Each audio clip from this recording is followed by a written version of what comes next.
Good morning, everyone, and thank you for joining us. My name is Brittany Resendiz, and I am the Member Communications Coordinator at Commonwealth Purchasing Group. For those of you that are unfamiliar with our program, we are the leading group purchasing organization for community health centers and other nonprofit organizations. We are very excited to have Accounting Management Solutions host our webinar today on managing your health center's audit. Our speaker today is Paul Konigstein, and he is a senior consultant at AMS.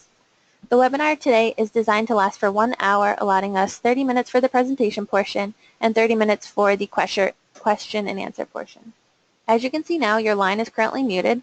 When we reach the Q&A portion, you may type your question into the question box, which you can see located on your control panel, or if you'd like to ask your question over the line directly to Paul, please use the raise your hand option, which will allow us to unmute your line so you can ask your question directly.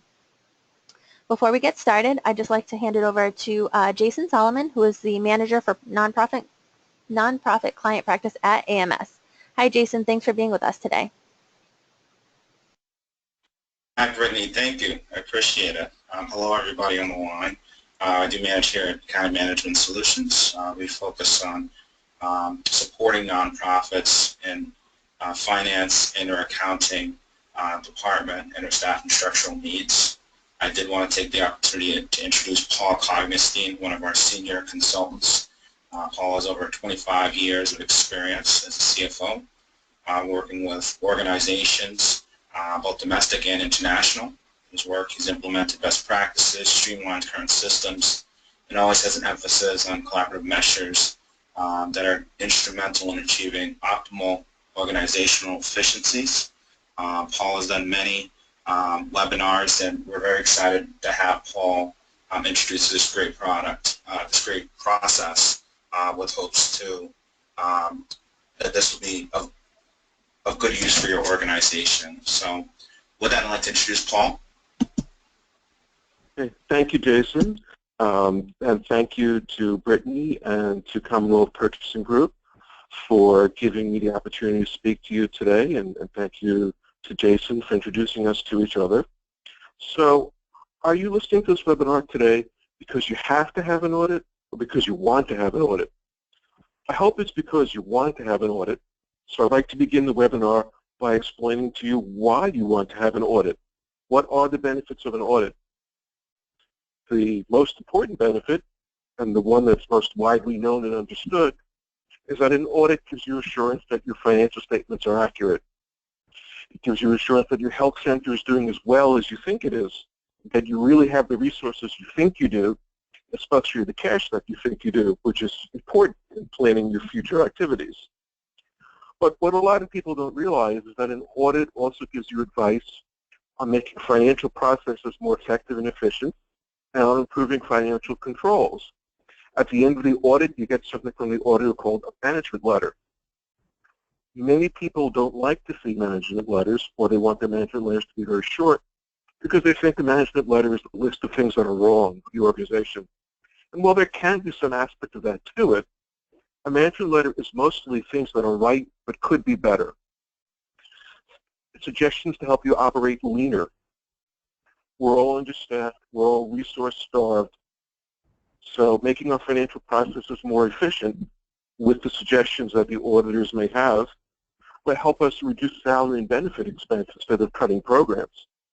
And the management letter might also help us make sure that as much of the organization's resources as possible are directed toward the mission by improving financial controls so that we can reduce waste and help prevent fraud. A benefit of an audit might also be that it's meeting a donor requirement. Many government contracts require that an organization have a financial statement audit. For example, if you have a federal research grant that's worth more than $750,000 a year, you're going to have what used to be called an A133 audit, and what's now called a single audit. Many local governments perform their own audit as well. And finally, the audit gives you gives you credibility with your donors by projecting an image of transparency to your donors. It creates a brand that your organization is responsible, it's professional, it's open to its stakeholders, who appreciate being able to see for themselves how their money was used. I'd also like to correct some misconceptions about audit by explaining where the word audit comes from. An audit means a methodical examination and review. It does not mean a witch hunt. It does not mean a hunt for things wrong with the organization. So it is not a negative word, it's a neutral word. It comes from the Middle English, which in turn comes from the Latin auditus, meaning the act of hearing, which means that the auditor, quote, listens to your records and procedures and gives feedback in the management letter and in the financial statements based on what he or she learns. The word audit is not derived from and does not mean interrogation, inquisition, criticism, or punishment. Audit simply means listen and respond. There are different types of audit. Most likely you're having a financial statement audit, but you could be having one of these other kinds of audits, or you could be having more than one. They're not mutually exclusive. Sometimes an audit can encompass multiple types. For example, a financial statement audit might also be a desk audit. A compliance audit might also be a program audit. A financial statement audit investigates the likelihood that the financial statements are materially accurate.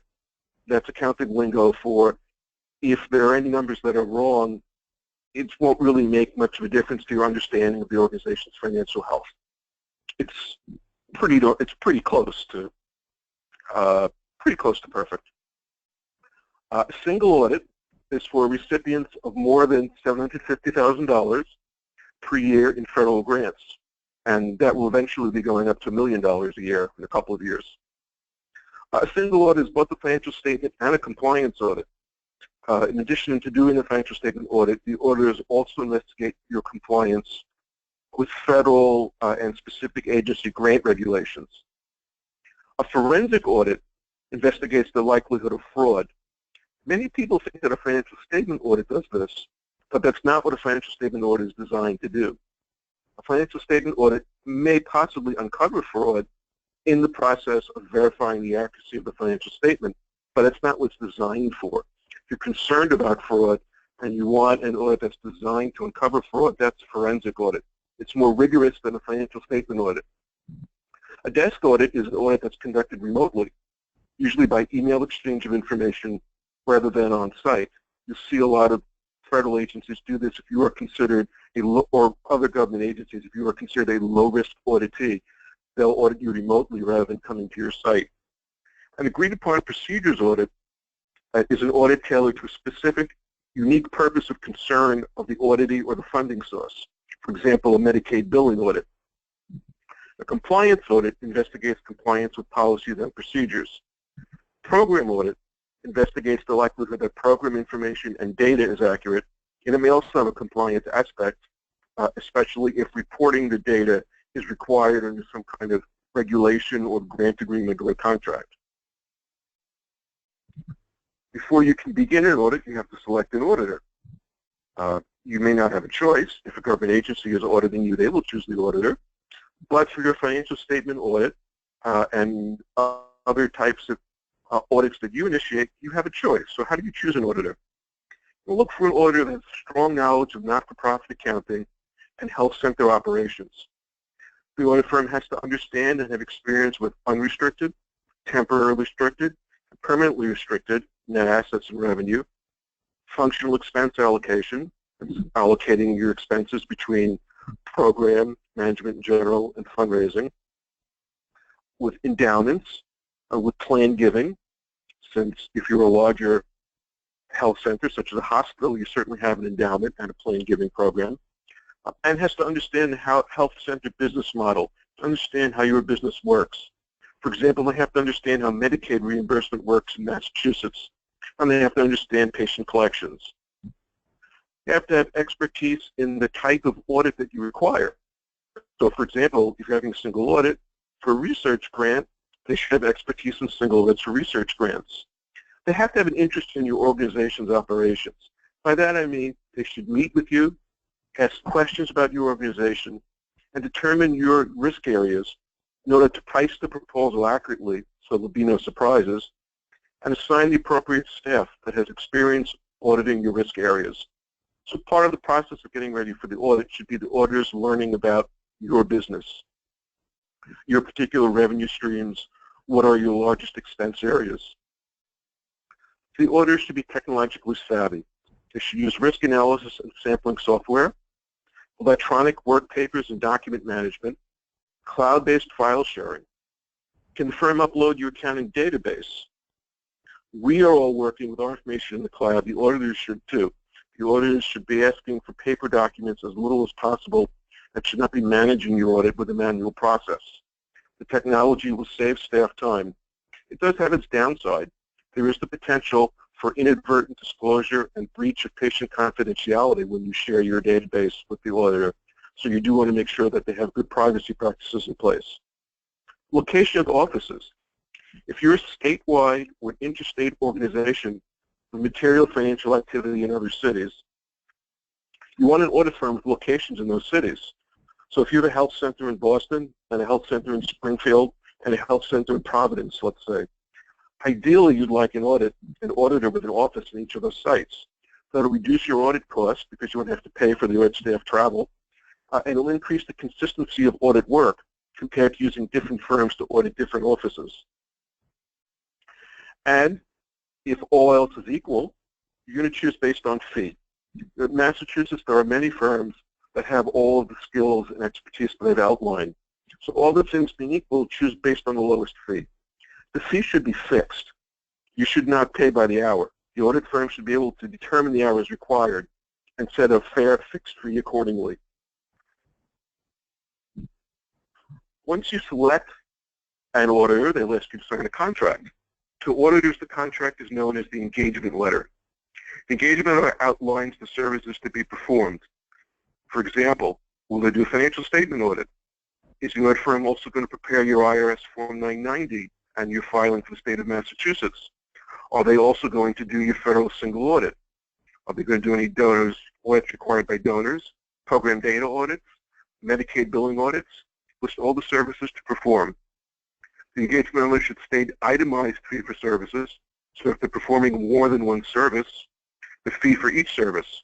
So a separate fee for the financial statement audit and, for example, the IRS Form 990 preparation. Most audit firms will charge a flat fee. The engagement letter should list any circumstances under which that fee will not apply. For example, if the audit firm needs to get books in an auditable condition, if they need to clean up your books before they start, then there might be an additional hourly fee. That should be clearly stated in the engagement letter. The engagement letter should also state the manager who will be accountable for the services the firm provides, who's in charge of the engagement, who's your contact at the firm that provides accountability, makes the audit firm accountable to you. And the timeline. When will the audit begin? How long is it expected to last? When will financial statements be issued? Make sure the date coordinates with your internal needs.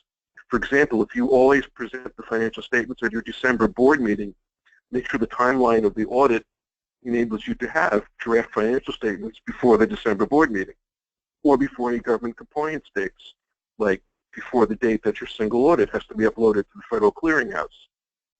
And again, the letter should state circumstances under which the timeline may change.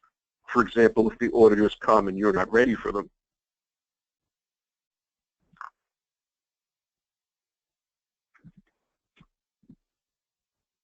Once you sign the engagement, the auditors will send you a checklist of stuff they need. Some auditors call it the provided by client list or the PBC list. Others just call it the client checklist or don't even give it a name. But it's a list of documents, financial reports, analyses, schedules, confirmations that the auditors will want for you. Typical organizational documents that the auditors will want to see: 501c3 determination letter, your office lease, your articles of incorporation, your bylaws. The good news is that the auditors will only want to see those the first time they audit you. They won't need to look at your 501c3 determination letter and your bylaws every year unless you change your bylaws or enter into a new office lease. They will want to see the documents again anytime there's a change. And they'll ask to see transactional records, invoices, canceled checks, deposited checks, bank statements, perhaps patient records to verify accounts receivable. The transactional records the auditors will look at every year. Relax, they won't want to see every single one. They'll use a technique called sampling to choose certain ones to look at. reports. They'll want to see your trial balance, the list of the balance in every account, your financial statements. They might ask a list of certain kinds of transactions. They'll want you to do analysis. They'll say things like, see, the balance in your patient receivable account is $100,000. Can you please list all the patients and the amount each patient owes you and shows that it adds up to $100,000? Or I see you have $1 million in fixed assets. Can you please list all the assets and the book value and show that it adds up to $1 million? And confirmations are letters to financial institutions, clients, customers, and vendors to verify account balances. So in order to provide all this information, you're going to have to organize your documents. Because when the auditor is asked to see documents, you need to be able to find them quickly and easily. If you can't, you go from becoming a low-risk to a high-risk auditee, and that means the audit is going to be much more thorough and invasive, and you don't want that. So have a consistent filing system. This is when I first got into this business. I thought I didn't need to tell people this, but experience is otherwise. Have a system. File your paid invoices alphabetically by vendor or chronologically. Don't just throw them all in a shoebox. You find that mostly with smaller organizations. I think health centers are probably large enough that they're not doing that, but you'd be surprised. So I always remind people of that. And attach to your paid invoices any kind of documentation like a purchase order or a quotation that substantiates the amount being paid, and of course your copy of the check stub. Deposits you should file chronologically. Attach copies of the deposited checks and the deposit slip. Journal entries should be filed chronologically or by journal entry number, and should have supporting documents that show how you came up with the numbers in the journal entry. Timesheets should be filed chronologically or alphabetically by employee. If you're allocating employees to different program activities or different departments or functions, the timesheets, if you're doing an allocation in the general ledger, the timesheets allocation and agree to the general ledger. They should be signed by the employee and supervisor. And payroll journals and reports should be filed chronologically. You don't just have to get the paper in shape. Let's get your accounts in shape too. You have to clear the clearing accounts. A clearing account is any account where the balance at the end of the year should be zero. Money goes in and it goes right out. So for example, let's say you have a corporate American Express card, and when you pay the American Express card, instead of recording the payment expenses that are associated with the various charges on the card, you just lump it all in an account called American Express pending, because it takes the time it takes to compile all the receipts and coding information. It is longer, it's too long. By the time you do go back, the bill will be overdue and you don't want to pay the late fee. So you put it all in an account that says American Express pending, and then when you get the receipts and the coding, you move it from American Express pending to the proper expense account. So when you get ready for the audit, make sure all that money has been moved and it's in the proper account, and there's no money in American Express pending. That's an example of a clearing account. Make sure other kinds of accounts are the proper balances too. So make sure all your asset and expense accounts have debit balances. Make sure your liabilities and your net assets and your revenue accounts have credit balances. And if they don't, then you have a good reason why they don't. But if a liability account has a debit balance, it should probably be reclassified as an asset account. Make sure you reverse last year's accruals. In other words, make sure the expenses in prepaid expense and the revenue and deferred revenue have been recognized in the current fiscal year as applicable. Enter this year's accruals. The accruals that people most commonly forget to record before the audit: accrued annual leave, prepaid insurance, service contracts or subscriptions that cross fiscal years, depreciation, pledges receivable, plan giving entries, investment entries. You have to always revalue investments at the market value. And you may have other things unique to your organization. For example, based on past experience, you may write off a certain percentage of your patient receivables every year, or if not write them off, add to a reserve for write-offs. So whatever applies to your organization, make sure you get it done before the auditors start. When the auditors are on site at your organization, that's called field work. Field work is an examination of documents and records at the administrative office and at service delivery sites. During field work, auditors will look at institutional documents, corporation documents. They'll look at deposits.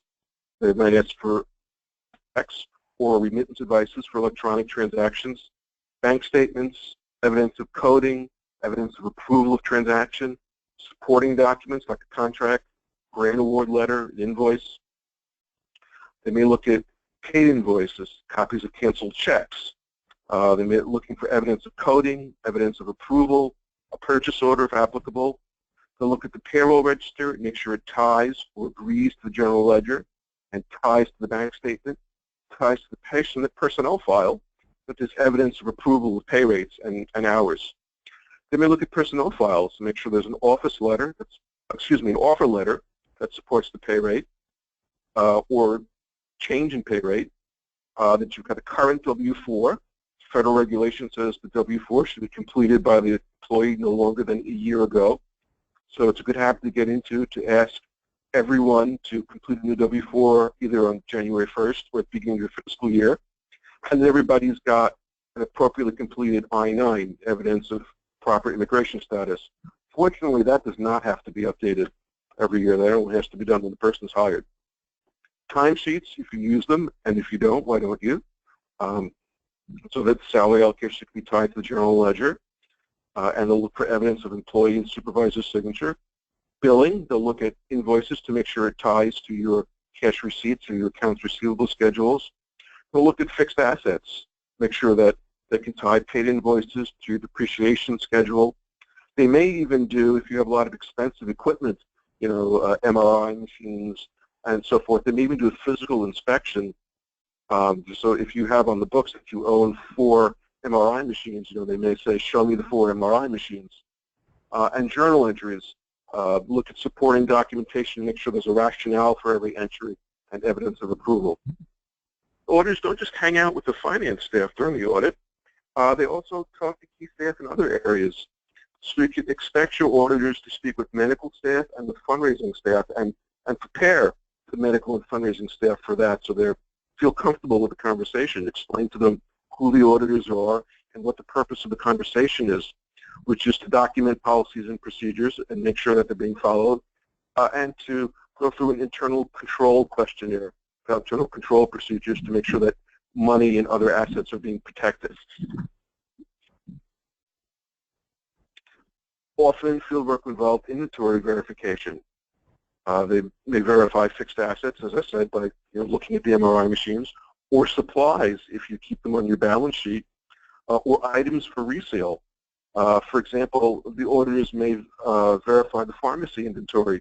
If your health center has a pharmacy, they may want to look on the balance sheet and see how you valued your medication inventory, and then count the units of each medication, multiply the units by the price to determine the value of the medication, add up all those medication values to obtain a total value of the pharmacy inventory, compare it to the valuation on the books, see if there's a material difference.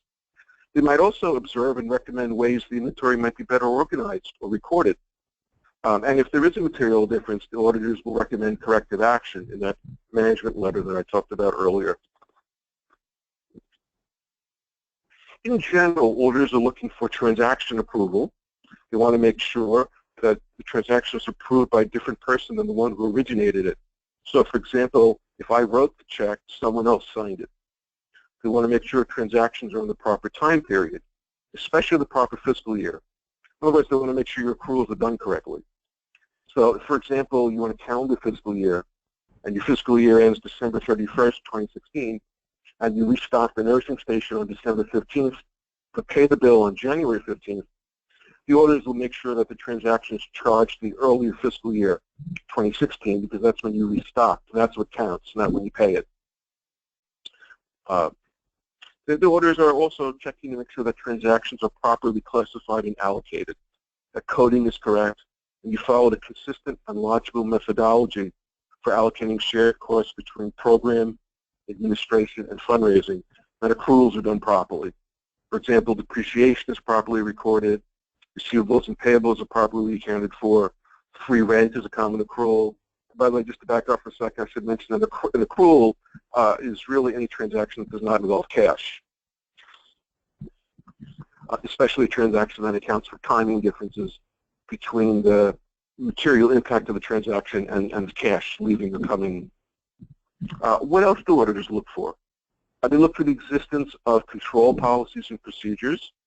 That existence is best satisfied with a manual, not a policy here, a policy there, not a piece of paper in one folder, a piece of paper in another folder, or a Word document in one drive and a Word document on another drive, all together in one coherent manual that begins with control policies and who's responsible for implementation of each policy.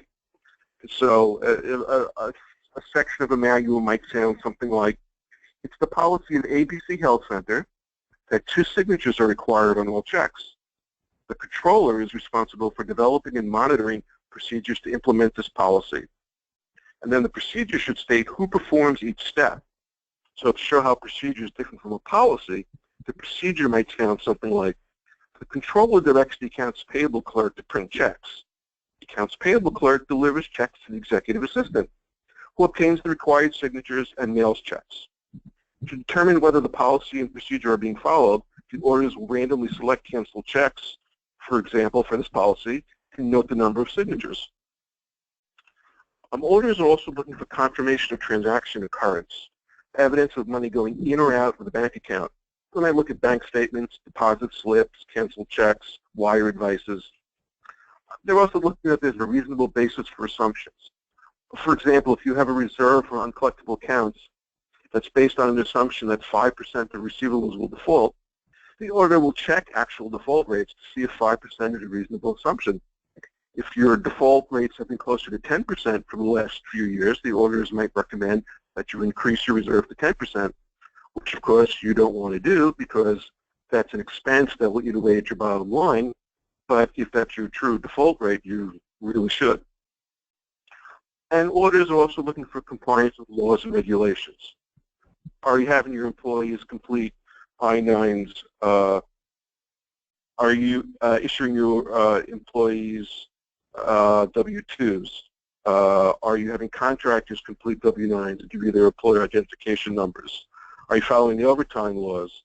That's on everyone's mind now that the Department of Labor has introduced new regulations increasing, almost doubling the minimum salary below which everyone has to be considered non-exempt. Or are you properly classifying people as employees or contractors?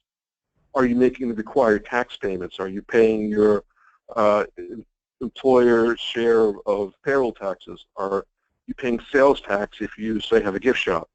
If you're subject to unrelated business income tax, which you may be subject to for your gift shop, or perhaps your parking operation, perhaps you rent out the auditorium, are you paying the proper unrelated business income tax? Last 2 slides really are what auditors would look for in general in any audit. In an audit of a health center, in addition, they might specifically be looking at patient billing accuracy, verification of patient receivables. They might do that through confirmation on randomly selected accounts or accounts with large balances. This is sending a letter to the patient saying, according to our records, you owe ABC Health Center $10,000. Do you agree? The auditors may check whether you have recognized certain liabilities that are required under the Affordable Care Act. Are you making sure that your medical equipment is properly accounted for? And that would be checked by taking an inventory and comparing it to the fixed asset register or spreadsheet where you keep track of your fixed assets and the account balance. On-call, flexible shift staff often improperly classified as consultants when they should be employees, so auditors might look at that, or often improperly paid with the wrong amount or not paid overtime when they should be, so auditors might look at that as well. I mentioned before the single audit, formerly known as the A133 audit. That's an audit of U.S. government grant activity. So if you don't have any U.S. government grants, which might be a research grant or a grant for service delivery to an at-risk population, if you don't have any U.S. government grants, or if your grants are less than $750,000 a year, you could tune out for about 30 seconds. But if you are undergoing a single audit, you have to prepare a schedule of federal grant expenditures, which means you must be able to track your expenditures by grant to prepare the schedule. So you have to have a code in your accounting system that identifies the grant as part of your account number to identify the grant. And you also have to have a system for preventing unallowable expenditures. The auditors will focus on time records, since generally that's the biggest expense charged to any federal grant. Federal regulations require the time records to be contemporaneous and based on actual time spent, not budgeted time. Actual time spent, not budgeted time. And the single audit is often integrated with the financial statement audit. The auditor will do both at the same time. In fact, when they're asking you a particular question, you may not be able to tell whether that question is related to the financial statement audit or single audit. Deficiencies and weaknesses must be disclosed in a public report. Unlike a financial statement audit, where the findings are discussed in the management letter, which is only required to be shared with the audit committee, although many nonprofits choose to share it more broadly, the single audit report is automatically sent to the single audit clearinghouse and is subject to disclosure under the Freedom of Information Act. So, you're done with your audit. What should you have received? In other words, what are your audit outcomes? Well, you should have received a set of audited financial statements, and you should have received an audit opinion, which should be the first page in the financial statements. An audit opinion will be an unmodified opinion, which laymen usually refer to as a clean audit, or a modified opinion. A modified opinion is something to the effect that the financial statements do not show a true and fair view, which is extremely rare. More commonly, a modified opinion will say something like, the statements show a true and fair view except for this particular matter in which the auditors agreed with management. Like maybe the auditors said you have to raise your debt reserve to 10% and you refused and you kept your bad debt reserve to 5%. You might have a modified opinion in which the auditors will say, in our opinion, financial statements materially reflect all the activities of the organization except for the accounts receivable.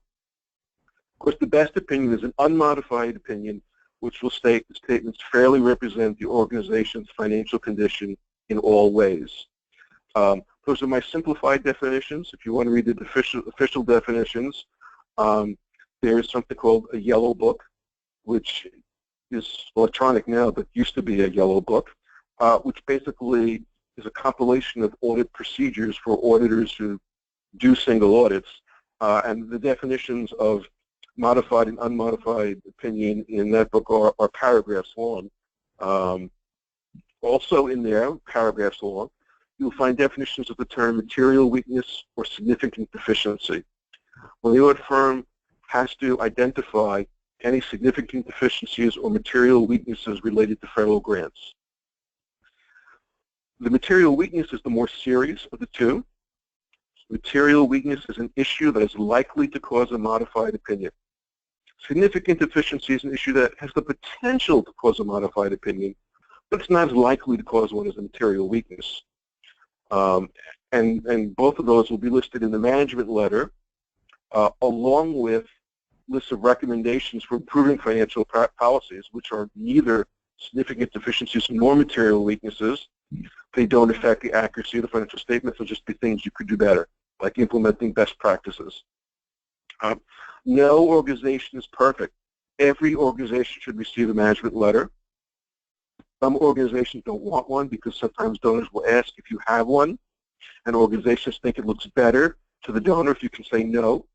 Well, that may be true, but if you don't have a management letter, you're passing up an opportunity to make yourself better. Why would you want to do that? Every organization has room for improvement. Every organization should receive a management letter. An audit firm that does not provide you with one, in my job, has not done as thorough an audit as they should have.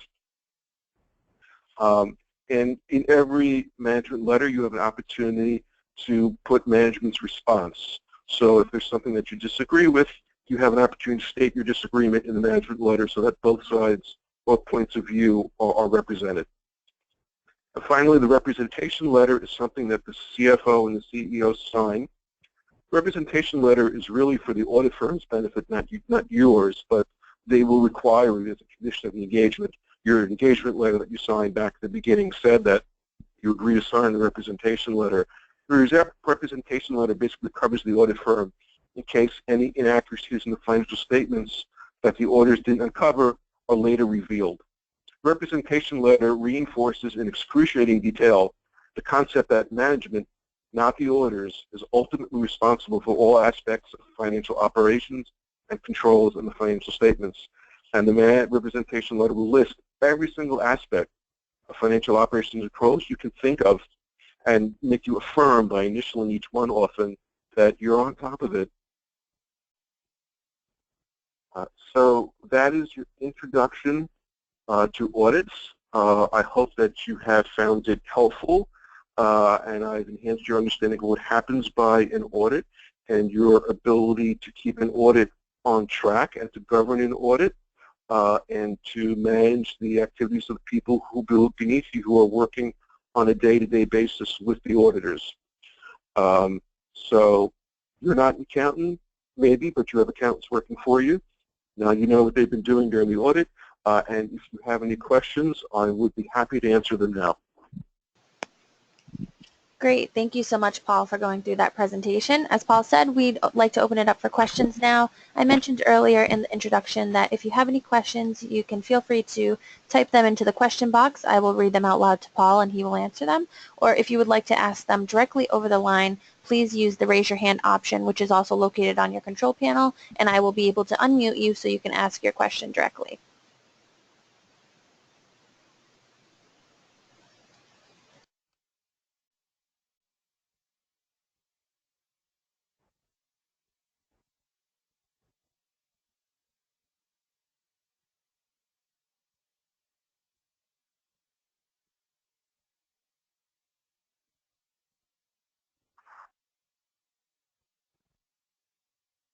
Just quickly, for those of you still on the line, I'd like to open up a poll question just to learn a little more about where you're from and how you were joining us today. So I'll be launching that on the screen now, if you could just draw your attention to the screen.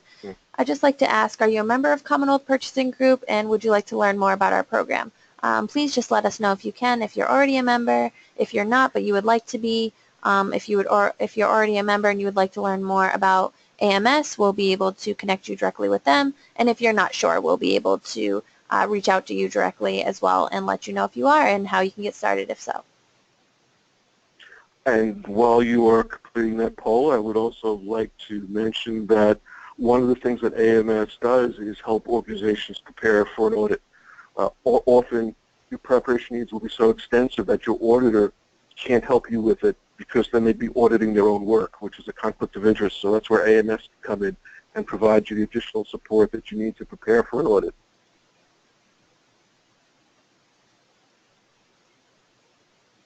That's great. And AMS is a valued vendor of ours here at CPG. As a CPG member, you are entitled to use all of our vendors. CPG is free to join and free to use. There's no risk and no buying commitment, so you can either use one of our vendors. If you're joining us today and you're solely interested in AMS, then you'd like to get started with them and no one else, that's okay. But if you'd like to take a look at all of the other vendors that we would like to offer to you, that's great as well. We do offer a free apples-to-apples cost comparison on some of our supply vendors if you're interested, and that's also free of cost to you as a Commonwealth Purchasing Group member.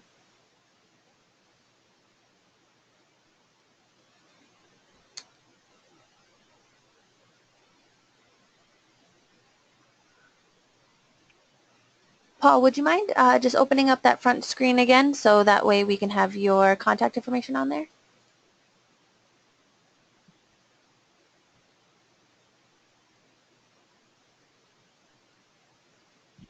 Great. And I see that you also put Jason's information and Mark's information on there. That's great. And just to mention as well, lastly, this presentation today was recorded, and you, as an attendee on the line, you will receive a copy of that recording if you'd wish to share it with anyone on your team or to review it later if there was any information that you think you'd like to learn more about and you'd like to reach out to either Paul, Jason, or Mark later on. All of this information will be hosted on our website. It will also be in the email that we send to you tomorrow. So if you'd like to reach out to them directly. But so you know, we still have a few minutes on the line here. If you'd like to ask any questions, as I mentioned, feel free. If there are no questions, that means that either I've explained things so thoroughly that I've already answered all your questions, or I've explained things so poorly you don't have enough information with which to form a question. I certainly hope it's the former, but if it's the latter, please feel free to reach out to me. My contact information is on the screen.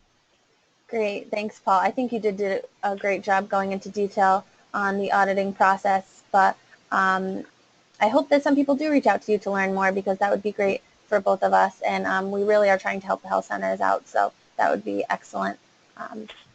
So great. Thank you all for being with us today, and Paul, thank you so much for hosting our webinar. We really appreciate it. As I mentioned, My please feel pleasure. free to reach out if you have any questions at all. We're here to help, and have a great day. Thanks for being with us.